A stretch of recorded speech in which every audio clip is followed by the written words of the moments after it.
Welcome to Eastlake. We are an inclusive faith community dedicated to the free search for truth and meaning, seeking to live out a more just and life-giving spirituality in the modern world. We see faith as less about doctrines and dogmas demanding total agreement, but a life to be lived, enjoyed, and given away to others. What unites us is a growing awareness that life is a gift and love is the point.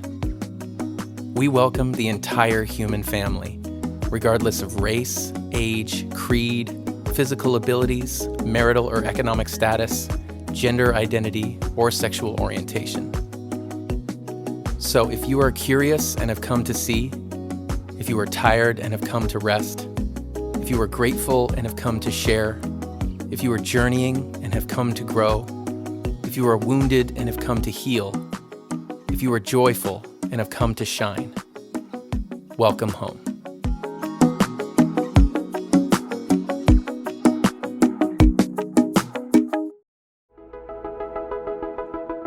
Today, we hear from Kristen Burchinal and Peter Gadd as they wrap up our series, Getting Closer. Please check the description for links to our quarterly Spotify playlist and guided meditation. Well, hey everybody, welcome to Eastlake. My name's Peter. Good to see everybody, at least virtually online. Today we get to wrap up our series and we're going to do it in a little bit of a different format. I am joined today by my friend, Kristen Burchinal, and we're going to have a conversation on the topic of trust. We've been in this series called Getting Closer, and the series has been relationship focused, kind of every relationship. How do we navigate relationships with family, with work, partnerships, every relationship that you can imagine. We've been trying to do kind of a broad take on what are the habits and skills, virtues that we need to have in order to have healthy relationships. I think we all want that. Everybody in life wants meaningful relationships, healthy relationships, and so we've been going through a number of different topics. Hopefully you've been following along. We've talked about humility and vulnerability, empathy. Last week was kindness, and today we're wrapping up with the topic of trust. And we thought we'd kind of change up the format a little bit. Rather than just one of us talking at a camera the whole time, we'll have a discussion and go back and forth. And Kristen and I will argue about trust and whether or not we even trust each other, right? I do feel like I need to say that when Jason kicked off with humility, I hope you guys listened to that. It was a while back, but he talked about dancing and how that's a thing. And I just felt like I need to tell all of these, like, that back in our staff retreat days, we had like a dance off competition with, I think it was Nintendo Wii. Peter, I don't think you participated in this. I don't know if you remember. This doesn't sound like my thing, gotta be honest. I think I disappeared. I wasn't around for this one. But we did like a dance off, and at the end, it was me and Jason, and I beat Jason. So I just feel like I need to say that because he talked about his dance skills, and so I just felt like I needed to. Well, that's kind of why we wanted to end with you being able to wrap up the series, because we kind of ranked it based on dance skills, and so I think it's important that you bring that up. That's awesome. I don't think I was maybe even around for that story, and I've been around a while, so that's fun. Talking about trust, KB. What do you think about trust? Do you think trust is important? I think it's a good one to. Well, actually, Jason and I had a conversation where he said, I thought you guys would be kicking off with trust, since trust is like the most foundational sort of virtue in our conversation. We were talking about the different things we're going to be sharing with Eastlake. And so I think it's, whether we kick off with it or end with it, I think there is something about trust that is very foundational to relationships. Like when I think about the things that we have talked about so far in this series, I think about how in all of my relationships, those virtues definitely benefit all of my relationships. They're stronger, they're better when I am kind, when there's humility and vulnerability and empathy and all those things.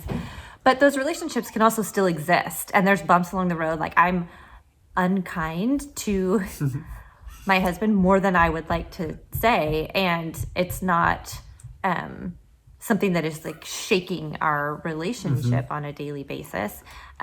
We can exist in relationships and lack vulnerability or humility almost daily. And the relationships still function, maybe not to their best, highest capability. Yeah. But without trust, if you don't have trust in a relationship, it seems so foundational. Like, I'm not sure it actually is a relationship. If there's not the foundation of this confidence that I want good for you and you want good for me. Yeah.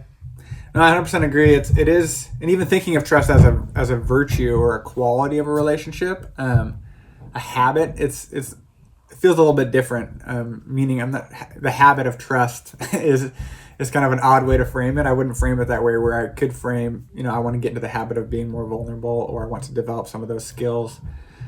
Trust is kind of the bedrock for any relationship. As we were kind of prepping, there's a couple quotes. One is from an author I really like, Mark Manson, and he, in his book, one of my favorites, The Subtle Art. I won't go into the details of all of the title because there's a swear word in it.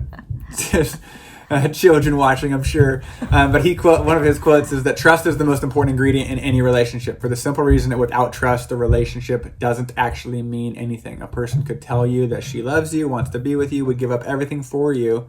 But if you don't trust her, there's no benefit from those statements. You don't feel loved until you trust that the love being expressed towards you comes without conditions or baggage. So that's what you're saying, right? That as we wrap, we're kind of wrapping with the most foundational, critical element of a healthy relationship, which is trust. It's mission critical. You have to have it. And if you don't have it, or one person has it and the other person doesn't, that relationship isn't real, right? You're having a relationship with a charade or some kind of facade. Right. So what do you think, what is your definition of trust? Well, I didn't write one. I know write you on my didn't. own. I know you didn't. That's why I did look it up. I looked it up, and the one I liked the most was the firm belief in the reliability, truth, or strength of something or someone. So if I have trust in an idea, I would believe that idea is true, that idea is scalable, meaning it works not just for me in 2021, it also works for my daughter in 2047, or somebody who lives in a different culture 1,000 years ago. Something that's true is something that transcends time at some level for me, and is a trustworthy idea. And as a person, it's someone that I can rely on, someone that they are who they tell me they are, and they with me and without me there, right? That's kind of my general idea. Is something that is, I guess that's a long-winded way. So the short, concise would be a firm belief in the reliability of something. Yeah. How about you? What's your take on it? Yeah, when I wrote things down, reliability was definitely in there. It's just kind of, for me, the idea of dependability, reliability, that for me, I think it's just there's something proven about it. Yeah. For trust. Yeah. That I am trustworthy when I do what I say I will do, and I'm there when I say I will be there, and I am who I say I will be, and all of those things, and someone does that in return. Yeah. So, yeah. Yeah, it reminds me of parenting a little bit. My kids, I would say I'm trying to develop trust. I have some trust in a relationship foundationship built on trust with some of my children more than others. My daughter, Tess, just turned 9, and the other day, it's been beautiful out recently, and we have a water table in our backyard. We have a hose, unfortunately. They like to play with some of the hoses and things that I have out there. It usually pushes my buttons, and on that particular day, I gave instructions. It's not a water day, guys. Play with anything you want, but we're not doing water today. And I think it was one of those I'm in charge of all the kids' days, and I didn't have the emotional bandwidth to deal with water and my kids. Anyways, water's rough. Anyways, I said no water, and I go out there, and Tess is secretly behind a bush pouring a bucket of water out, and I said, Tess, didn't we talk about this? And I wasn't smiling and laughing. It was like, Tess, we talked about this, right? I gave you instructions that we're not doing water today. And she's like, I don't remember you saying that. You're right, I lied. You definitely told me that. It's the immediate response, instantaneous. She was like, I lied. The second she said, you didn't say that. And it was so cute. And it actually was yeah, that's the kind of kid she is. She doesn't lie. And when she does, she feels so terrible immediately. She has like this conflict, or the software that's running in her brain like won't allow that to run through. And so I trust her, and she has a lot more freedom. And then conversely, or like to compare and contrast, my son Joel is currently, I would label him at his core a liar. His identity is that of a lying human. Just kidding. He's adorable, and he's testing boundaries. Obviously, he's so sweet, but he's the kind of kid that consistently like tries to spin and the truth, and has to tell lie after lie after lie to come up with like the logical fallacies in his argument. So anyways, the other day he's trying to convince me that this patch of boogers that I found on the wall, that maybe mom did it, right? That maybe mom was the reason why those were there, not him. And I'm like, I just don't know, but I don't know if that doesn't sound like mom. I've known her a long time, and I'm just not sure, right? So I'm trying to like walk him through like, you're not tricking me. But anyways, if you think about our relationship, like when I'm lied to consistently, that just changes foundationally like how we interact too. And there's more freedom in my relationship with my daughter because she just doesn't ever lie. And when she does, she feels so terrible, she tells me, versus my relationship with my son currently. So it's critical. It's hard to trust when some of that trust is broken. I love Joel so much. And Tess too, and all your kids. But when I was thinking about trust and talking to Andy, my husband, about it, and I was like, can I share that story of when we were first married? So it was within like 1 year of getting married. We were living in our house together, and he came home from work one day. He is a general contractor, and he came home with a new truck, and it was old. It was like an old Ford that he was going to work on. And he said the guy that he was doing the job for, traded him the truck for ours. And I was like, okay, that's fine if that's what you want to do. And he was super excited about this truck. And I was like, great. And then shortly after that, he started just acting so strangely, just weird, pacing around the house, like rubbing his head. He was talking funny. And I was like, what is going on with you? You're being weird. So I was like, I'm going to go to bed. And I literally had the light off for maybe 1 minute. And he comes in and he was like, I didn't tell you the truth. I also paid him a little bit of money for the truck. I have to get this off my chest. He's like, Tess, then. He's like, Tess. And I, at the time, I was like, oh, it's okay. Thank you for telling me. I didn't think it was that big of a deal. But I look back on that, and I'm like, it actually was a really big deal, because to learn in the first year of marriage, my husband physically cannot lie to me. He just like, same he with has a few tells. he like, he was like a different person. Yeah. That was a good thing for me to learn and to see. And I think for him, he learned that he doesn't need to hide things from me. Like, I'm not going to overreact on things, hopefully. And so it was just kind of this funny story with this old Ford truck. Trucks is a thing in our marriage. Yeah, there's been a few trucks that have tested your relationship. Yes. That one in particular didn't really, and it could have, but it was just good for me to learn, like, oh, this is what happens when my husband lies. And it is like instant uncomfortableness. So that was good for me to learn. And I don't think we've had any sort of interaction like that since, which is nice. Yeah. But what you learned, I think the result of that experience, right, it built trust, right? Because when you do lie, which we have times we spin, or we're embarrassed about something and we tell a version of a story that's a half truth. We've all been there. And you kind of come clean, that actually is a trust builder. Because as opposed to getting caught in it, that's different than if you'd said, hey, I noticed.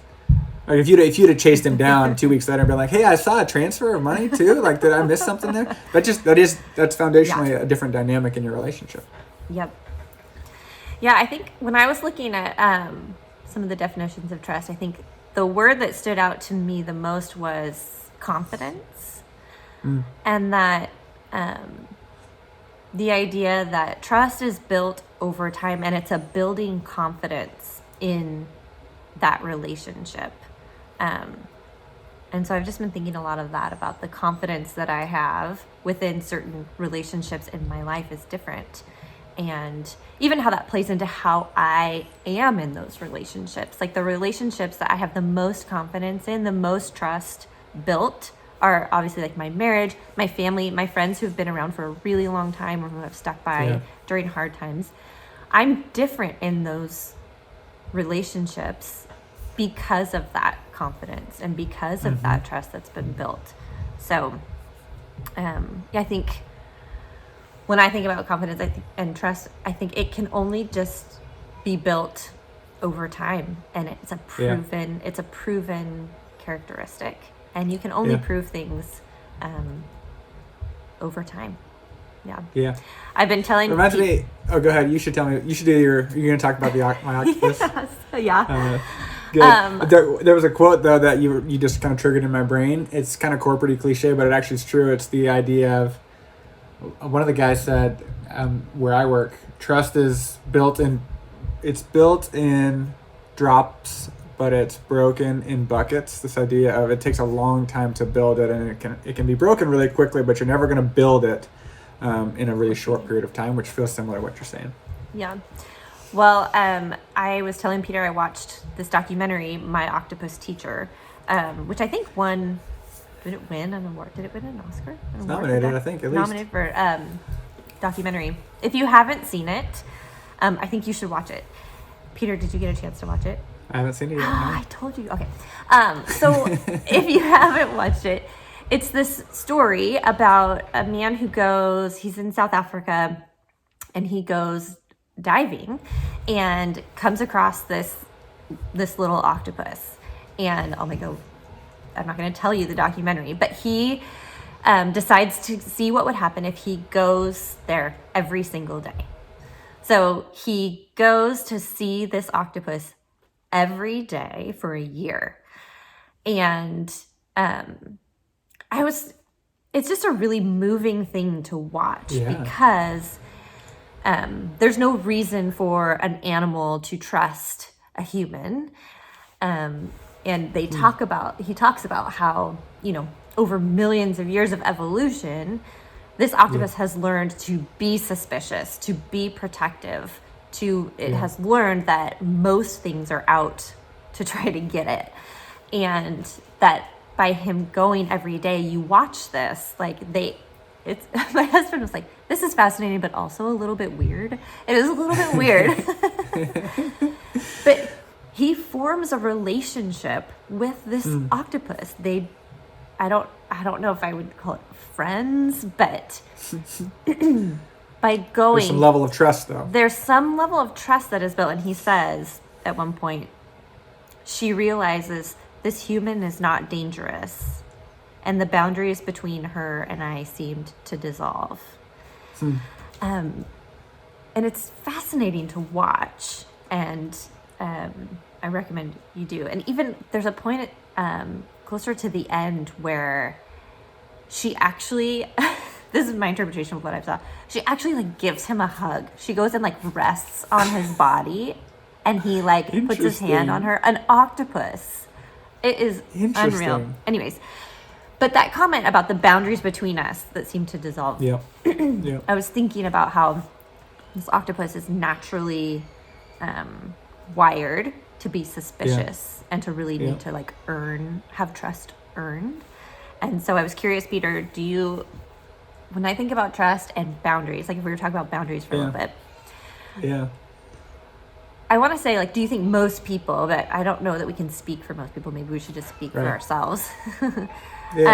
Are you naturally trusting or naturally distrusting, with a new person?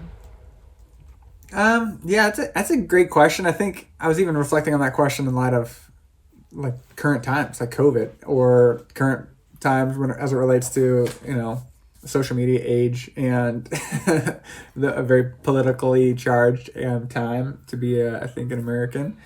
I would say naturally I've been pretty trusting, and I think a lot of that comes from having some, family dynamic that was pretty positive. Adults in general seemed to be trustworthy.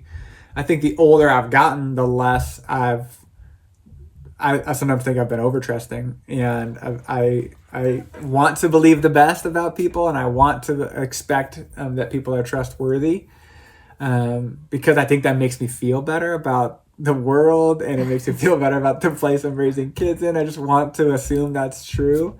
But I would say I've grown more suspicious, I think, as I've aged. And I don't know if that's a good thing. That could be kind of a bad thing. But in general, I'd say I'm pretty trusting of people. How about you? What do you think?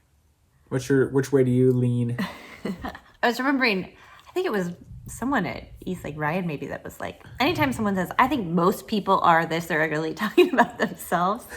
Yeah. Everybody's like me, of course. Well, or just say like, I feel like most people are really not trusting, is probably me just saying, I'm just not very trusting right away. Yeah. And for me, I feel like trust definitely has to be proven, which is interesting because I see it in my daughter too. Like, she is highly suspicious. Highly She's gonna be suspicious. Her boundaries are really strong and really high for a long time.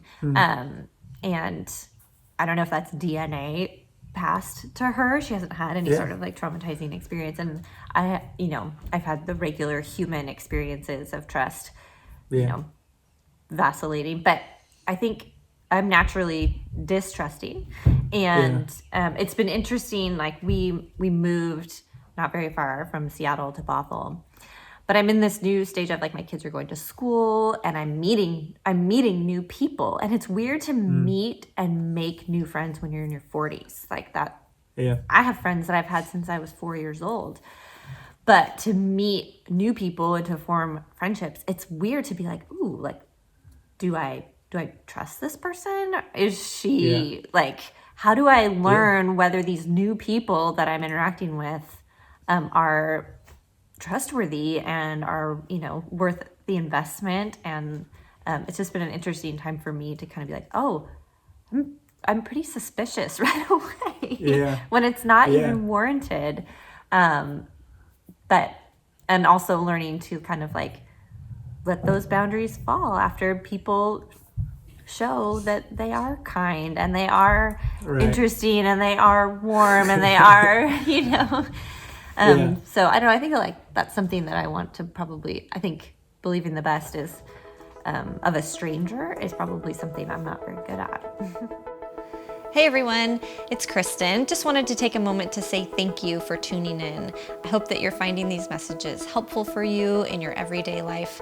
That's what we're trying to do here, is gather around the idea that life is a gift and love is the point, and let's give ourselves ways to move forward in that in our own everyday world.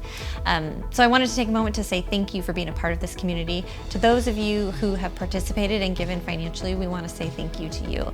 Everything that we do here happens because people make contributions. People say, I value this place, I want it to exist for me and for other people, and so I'm going to support it. And so we just want to say how grateful we are that you do that. And for those of you who maybe haven't had a chance to contribute yet, we would ask you to consider maybe doing so. If you find this place beneficial, if you find these messages helpful for you, then consider joining us in that way.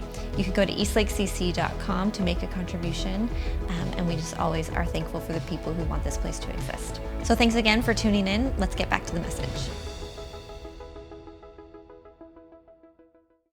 I don't even think the point of this conversation is to tell everybody, like, you should be super, like, believing that you should trust everybody all the time, right? That's certainly not the point. So I think those boundaries are critical. One of my kind of reflections, and as I was kind of thinking through, like, what's my summary, or what are my takeaways from even this reflection on trust, is that at some point in every relationship, we either, like, move towards trust and a generous explanation of somebody, giving people the benefit of the doubt, or we move towards boundaries because there's been enough evidence to make me feel like you need to prove it a little bit longer, or our relationship dynamic has changed. So I think it's one way or the other, and every relationship's going to dictate that. But I was thinking on that question of, do we naturally trust, or am I naturally suspicious? And I think COVID adds an interesting layer on top of that too, because not only do I have to trust, like, are they a good person? Do they have values that are similarly aligned? Are they kind? But then I have to, like, navigate, like, it feels like there's an immediate, like, are you navigating COVID the same way? And there's like 100 different ways to navigate COVID. And do you go to restaurants? Right. Do you go? Yeah, exactly. Are you wearing masks? But are you wearing masks? And How, like, are you, right, all the things that come up. And the point of this talk is not to try to encourage everybody that I don't want to go down that rabbit hole as much as I think it adds another layer of suspicion. It creates another barrier to relationship, right?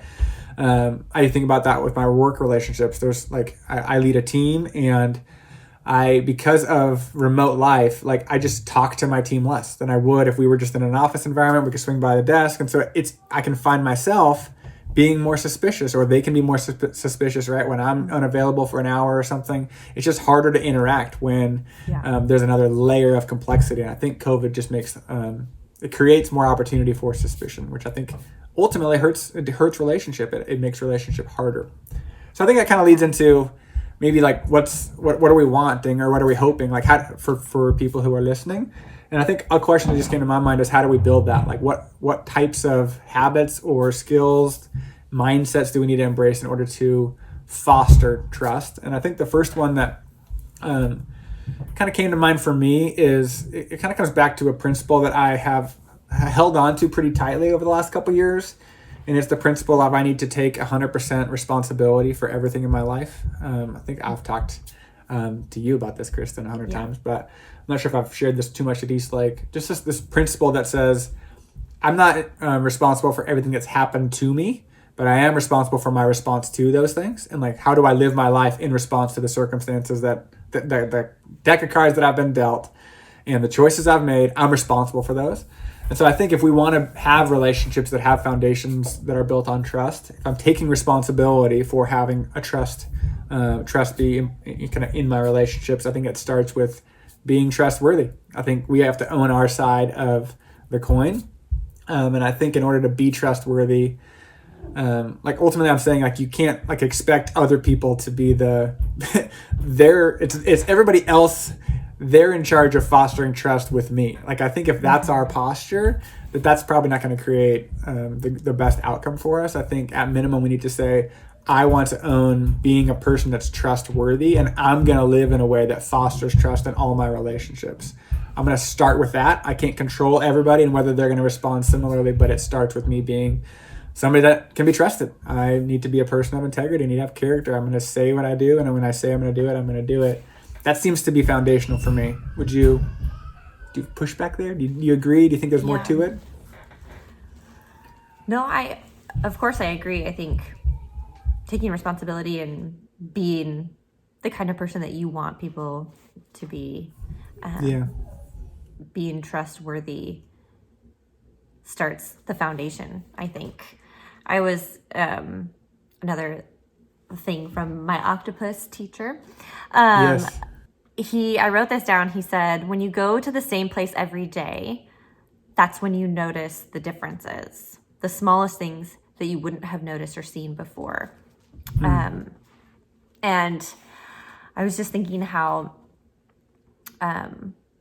much trust is built over time, not just because of someone showing up for you, but because over time they get to know all of you. They get to know more of you and then all of you. And then I feel like that's a big element of trust for me, is that it's not just, Peter, that you have shown up in my life as a friend for 10 years, but it's that over that time of you showing up for 10 years as a friend, you have seen a lot of me, and you have kept showing up.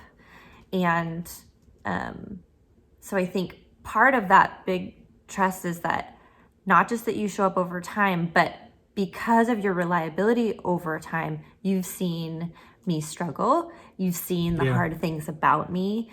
You've learned about the things that I'm not good at.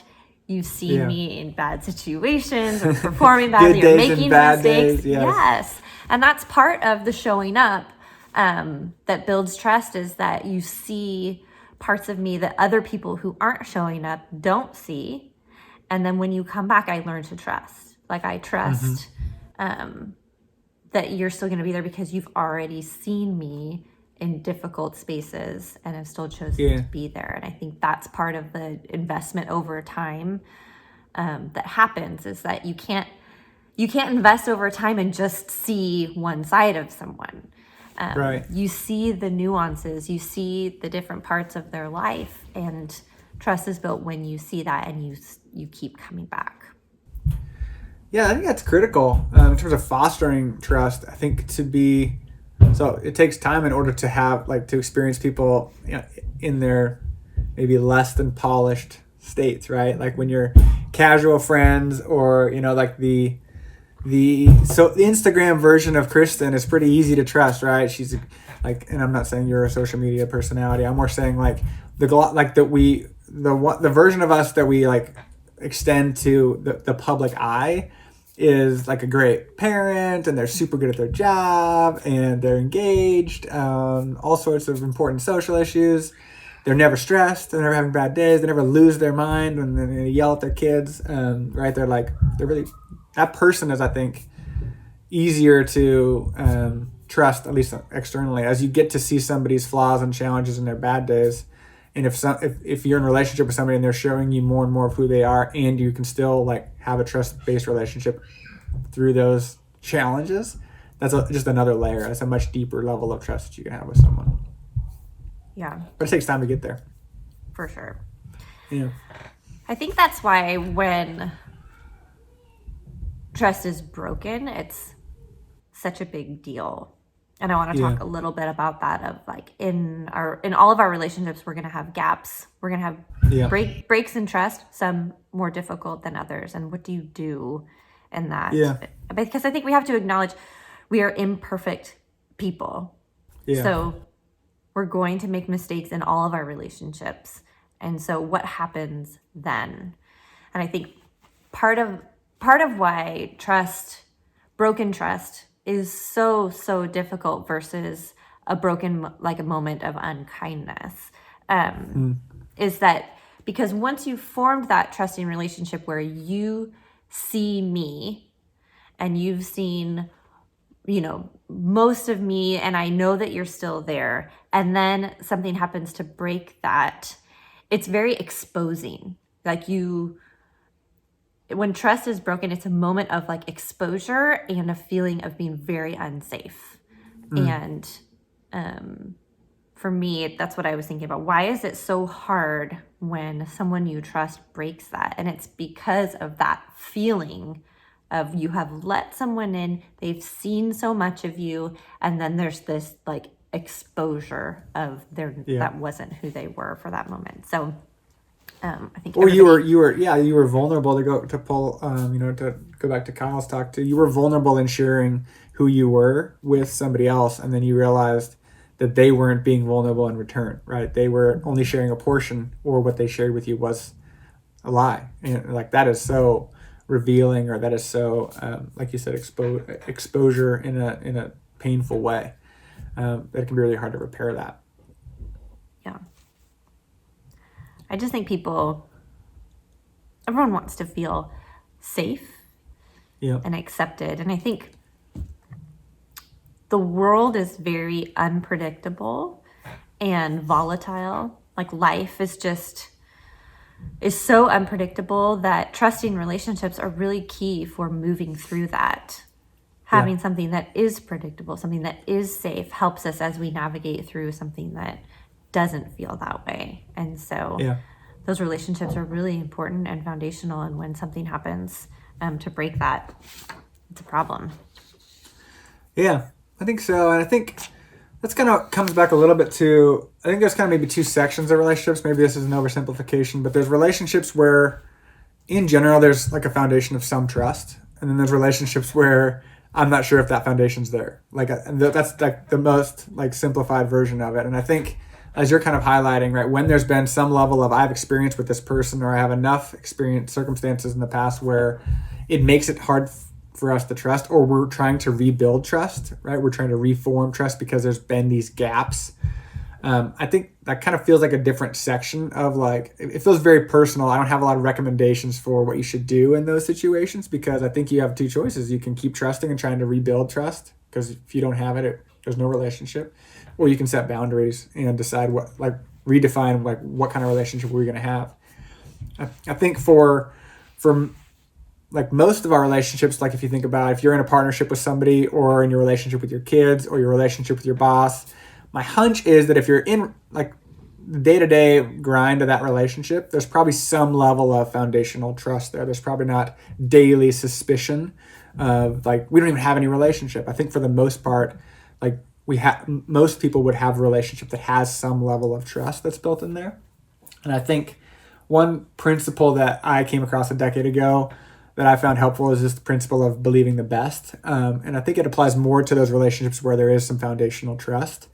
Because I think if somebody's broken trust consistently, like I'm not saying you should believe the best. I think you should probably be suspicious if they've shown themselves to be suspicious, having suspicious choices. But if I think about my relationship with my wife or my relationship with my kids, my friendship with you, Kristen, the principle of believe the best says that when there's a gap between what I expect and what I experience, meaning Kristen said she's going to show up to this meeting at 10 a.m. and I haven't heard from her, and it's now 10:10, and it's 10:15, and it's 10:30, and I haven't heard from Kristen. I have two choices what I can do with that little 30-minute window. I can either say in that 30-minute window, like, Kristen always does this. Kristen's the worst. Kristen doesn't prioritize our friendship. Kristen is the type of person that she's done this before. She's going to do it again, right? I knew it. I knew she was going to be that. I can fill that gap with lots of suspicion, or I can fill that gap with believing the best, some kind of generous explanation of what's going on. I wonder if Kristen's okay. Kristen isn't normally like this. Kristen's a pretty responsible person. She also has a lot of things on her plate. Maybe something came up. And filling that gap with generosity or filling that gap with suspicion are kind of we have a fork in the road moment. And what the principle of believe the best says is that in most instances, you should fill that gap with generosity. One, it makes your day better because if you're going to live grumpy and live suspicious, like as you mentioned a minute ago, life is filled with gaps, right? Our whole, like every single day is an opportunity for a gap to, I expected this and this happened, right? Life is always lower than our expectations for the most part. And so I think we have all these opportunities daily with our partners or with our bosses or with our coworkers or teammates, kids, where we either need to fill that gap with suspicion or trust with a generous explanation of what's going on. And I found that principle to be helpful. So I think let me go through some of the commitments. The first one is when there's a gap, I'm going to commit to believing the best. Another one is when other people assume the worst about you, I'm going to come to your defense. So if like me and Brittany are waiting on Kristen at 10 a.m. and I'm like, well, Kristen's late again. Maybe she doesn't even like me. Brittany would come to your defense by saying, well, maybe something else is going on. I wonder if like maybe she's got 2 kids and she's married to Andy. Maybe it's Andy's fault, right? I'm kidding. But it would be an example of coming to Kristen's defense, like helping brainstorm a generous explanation. Another one is the third principle is if what I experience begins to erode my trust, I'll come directly to you. So rather than me, whining to my boss or my peers about my boss, I go directly to the person that I feel like has created a gap, as opposed to just gossiping. We often would much rather prefer to indirectly confront people by never talking to them and just whining to other people. I think the last two are just kind of about that being trustworthy again. When I'm going to create a gap, I will tell you in advance. So, hey, Kristen, I'm going to be late. That builds a ton of trust. And then the last one is when you confront me about the gaps I've created, I'll tell you the truth. So if you think about the Andy story, Andy did number 4, right? When I create a gap, like, hey, rather than like get caught in a lie, I'm just going to say it. Hey, Kristen, I for some reason I told you I traded the truck, but I also paid some money for it. I just want to address this gap that I created. And then, number 5, when you confront me about the gaps I've created, I'll tell you the truth. So if he hadn't done it and you had confronted him and said, hey, Andy, I saw that you paid some money for that, he would have told you the truth rather than keep spinning and telling you that, somebody, I don't know what happened there, right? So those trust commitments are ones that I came across a decade ago, and I just find them helpful. I think those are the types of principles that if we start to do those regularly, we'll see trust more in our relationships. I don't think you can always control that because there's lots of people involved. But those are things that I feel like we can own. Yeah. I love those. I think those are things that we've talked a long time about at Eastlake with staff, believing the best and trying to tell people ahead of time, all of those things. We just really had an environment there that it fostered trust. So I love those. I think one of the things I spent some time listening podcasts and reading about was when you are on the end of being the one who has broken trust, how do you what do you do? And the thing that I read multiple times and spent time thinking about was that one of the keys to restoring trust when it's been broken is that it needs to come rather quickly. Because any sort of delay in acknowledging a breach of trust erodes anything else that is left. And not that it can be repaired overnight, but a quick demonstration of, oh, I was wrong and I want repair is so important in taking steps forward to see if it can be repaired. Is that acknowledgement pretty quickly of that was wrong. That's not what I want this relationship to be like. And I want to repair and move forward. And I listened to this podcast, a Brene Brown podcast with Harriet Lerner about heartfelt apologies. And this wasn't really about trust. I was just listening to it because I love Brene and her podcasts. And also, I'm not very good at apologizing, so I was trying to find something helpful for me. Who is? Like, who's just so good at apologizing? Well, I'm sure they're out there, but it's not me. But as I was listening, I was kind of thinking about this message that we're recording about how it really does foster trust if you can be a heartfelt apologizer. And Harriet Lerner talked about heartfelt apologies that happen quickly, what those do. And she said it helps the person more quickly let go of resentment and anger and dwelling on it. Because if it's not done quickly, then there is the added broken trust of how are they not seeing this? How is this not a big deal to them? And then the second thing that a quick heartfelt apology does is it creates emotional safety, which is what broken trust erodes, that whole feeling of like, I'm unsafe. Right. And then the third thing she says is that it validates the hurt person's sense of reality. Because so much of broken trust is in this, like, what really happened? Was this the intent and all that? But validating someone's experience as real is a really important step of building trust again. Yeah. So I think it's great. I think just a quick comment on that would be like trust. Everybody wants it, but ultimately, like, how do we foster it and build it? Is what we do when there's a gap, right? So when I've broken trust, do I address it proactively or do I wait to be confronted?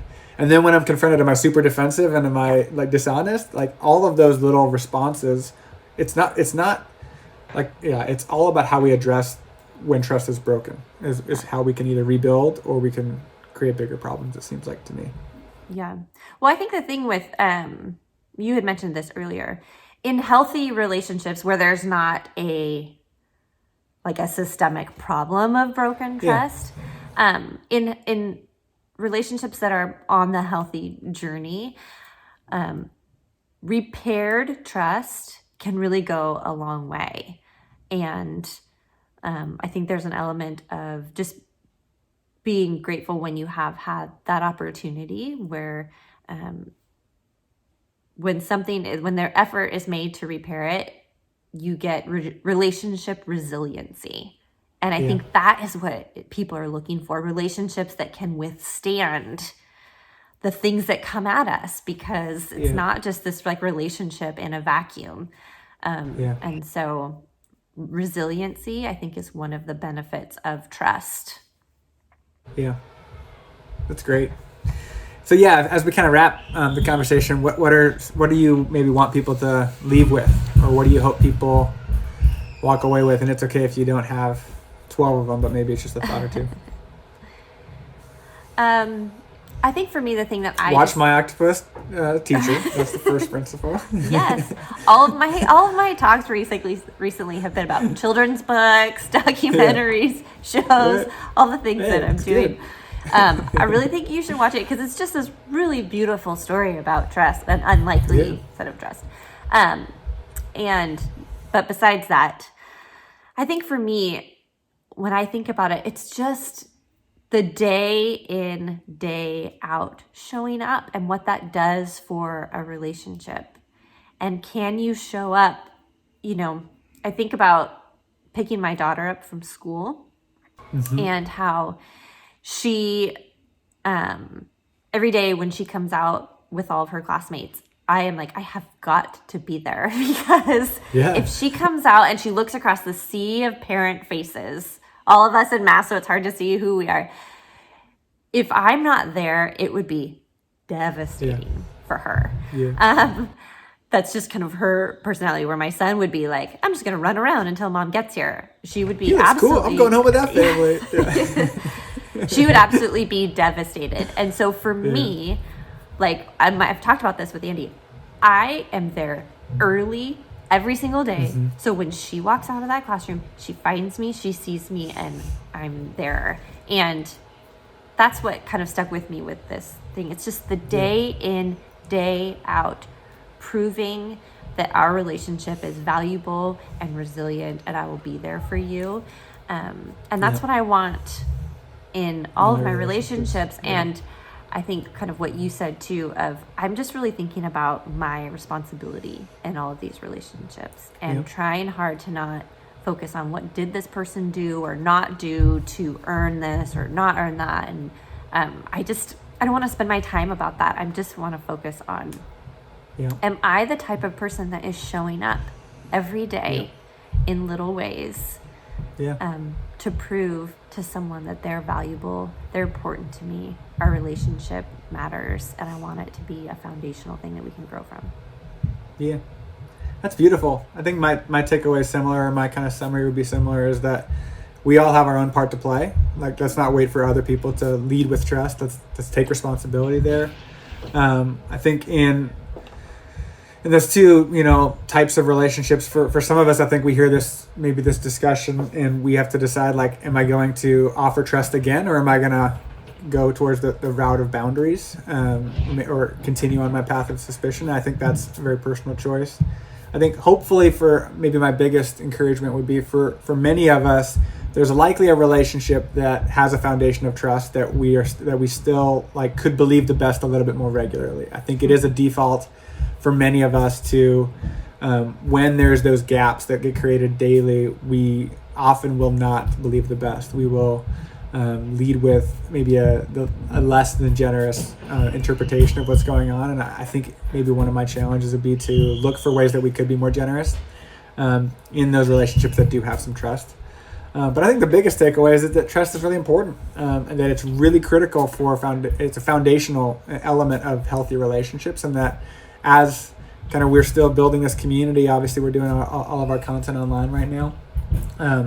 But everybody who's a part of Eastlake, one, wants community, and they want to have healthy relationships. And so maybe just today's discussion can be a reminder that trust is critical to every relationship, as a reminder, and that you play a part in that, and that the more responsibility you can take for building trust in your relationships, the better your relationships will be. So I think it's kind of maybe the note we can go off on. Thanks everybody for watching. Thanks for listening throughout this series, and for tuning in online, and for just being people that are open to growing in your relationships. We certainly are thankful for the chance to share today. Thanks, Kristen, for being a part of the conversation, and thanks for watching. Thank you. Thanks, guys. Thank you for joining us. To make a donation, head to eastlakecc.com/donate.